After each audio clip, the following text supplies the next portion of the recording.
All right, does this card need a change? Let's take a look at this Solgaleo card and see what changes we could possibly make with it if we were to make changes, or do you think it's in a perfectly good spot? Come clock in, let's discuss. Okay, so the Solgaleo EX card, basically it has 180 HP. It only takes 2 energy for it to do 120 damage. Now the trade-off is going to do 10 damage to itself on recoil, and then it has an ability, Rising Road. Once during your turn, if this Pokemon is on your bench, you may switch it with your active Pokemon. It also has a weakness to fire, which is very strong in the meta right now with Incineroar and Charizard. So let's break it down what we think about this card. All right, so we got to start with the basic. Cosmog, basically 60 HP, and for 1 energy, it's going to be able to teleport onto the bench, switch out with any bench Pokemon for free. Just put the energy on it, switch out, just like Ralts for the old set. Ralts can teleport out and switch for any bench Pokemon. Now, Cosmoem, if you go the regular way, your stage 1 is going to be Cosmoem, and with 2 energy, you'll hit Stiffen, the ability that makes you take 50 less damage, which is very good because while you're waiting to get that Solgaleo card, a lot of these turn 2s, it'll be damage that you're just negating. You know, turn 2, turn 3s, you probably still have some Pokemon, unless they got into their setup super early, you probably have some Pokemon that's not doing this damage to you, or it's doing, 20 damage at this time while you're waiting on that Solgaleo card. And that is huge because then Solgaleo gets a big jump to 180, which is a beast. That is a lot of HP, and it's going to do a lot of damage. 120 is nothing to laugh at all. Now, the thing about this card right now in this current meta that makes it seem like it's so much better than it is, because if you just look at these individually, like, oh, well, this card does that and that card does that. But with this card in the current meta, it's combining a lot of different things. So let's look at the whole picture here, okay? We got to look at the whole picture so we can decide if this thing is OP, if something needs to change about it. So let's look at the whole picture. Boom. I give you rare candy. So basically, your first turn, you put out Cosmog. Your second turn, you can go right into Solgaleo. Now, that is a complete game changer. Rare Candy has made this a game changer for a lot of decks, and Solgaleo might be one of the ones that benefits the most from this. Now, and I wouldn't put it past the developers making it that way because Solgaleo is, the featured Mon on these packs.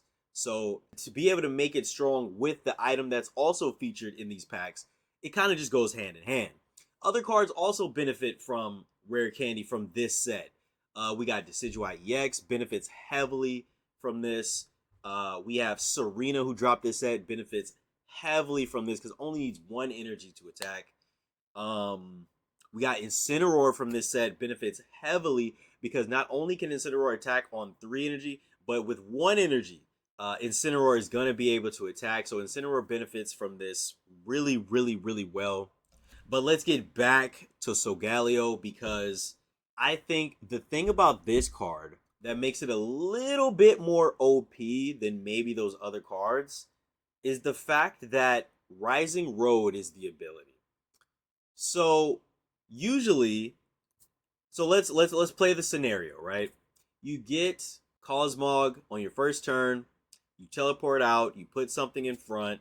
Now Cosmog's chilling on the bench with 1 energy. Second turn, Rare Candy, Solgaleo EX. Boom, 2 energy on it. It's ready to attack.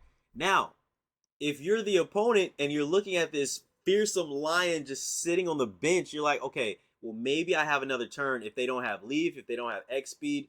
No. Okay, Rising Road is going to make it to where that second turn, I'm stepping up no matter who I have in the front. I can have a whole Snorlax with a 4 retreat cost in front of me. It doesn't matter. I'm jumping into the front spot. I don't need no cards. I don't need no energy. Boom. I am about to rain down on you with Soul Breaker. Breaking souls, like really, literally. I would say if we were to change anything with this card, I'm thinking maybe recoil might be more. So instead of doing 10 damage to itself, maybe 20 damage to itself. Okay, because you guys remember this card, right? You guys remember Arcanine EX, okay? Infernal Rush on 3 energies doing 120. So Galio does the same thing on 2 energy. Now, it is a stage 3. It has 30 more HP than Arcanine EX, and it's doing 10 less damage to itself than Arcanine EX. Now, Arcanine would have to think, because that 20 damage, you know, that's a bit of much. You know what I'm saying? That's a good amount to where you might have to think twice. If I'm going to hit you and then you're going to do 20 to yourself, 10 damage is honestly almost nothing. And then you have way more HP also. So this card used to be feared, but power creep, obviously, in all these games, power creeps is a thing. And this card, Solgaleo EX, just trumps anything before that was doing damage to itself. I think this is the least, but I might be wrong on that. But this is the card that I remember that did damage to itself that was like big at one point in time. So the fact that it has the Rising Road makes it just really, really good. The fact that it only does 10 damage to itself makes it really, really good. The fact that its middle evolution is going to make you take 50 less damage while you get it set up is really, really, really good.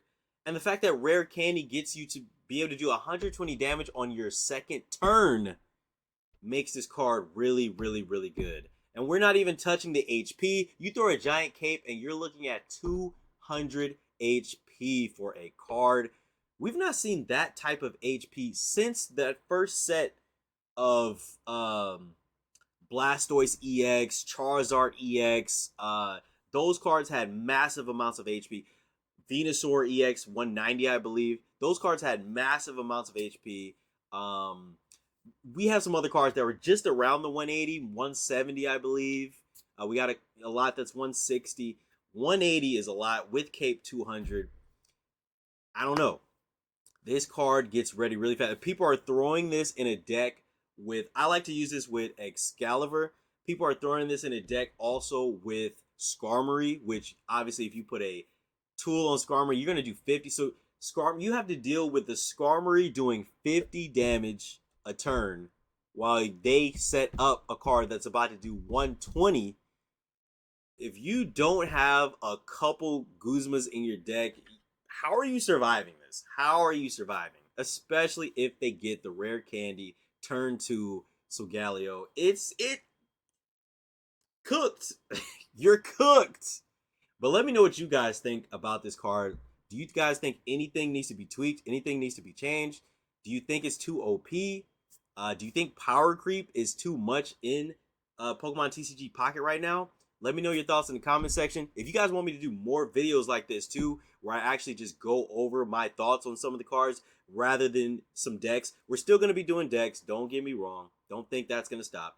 But we also want to do some other content. So if you want me to talk about, if you have a card you want me to talk about, let me know in the comment section. If you made it this far, don't forget to like the video, subscribe for more TCG Pocket content, clock in so we can have some more fun in the future, all right? Peace. CEO of Bustin' News. Yeah. Cooked. You're cooked.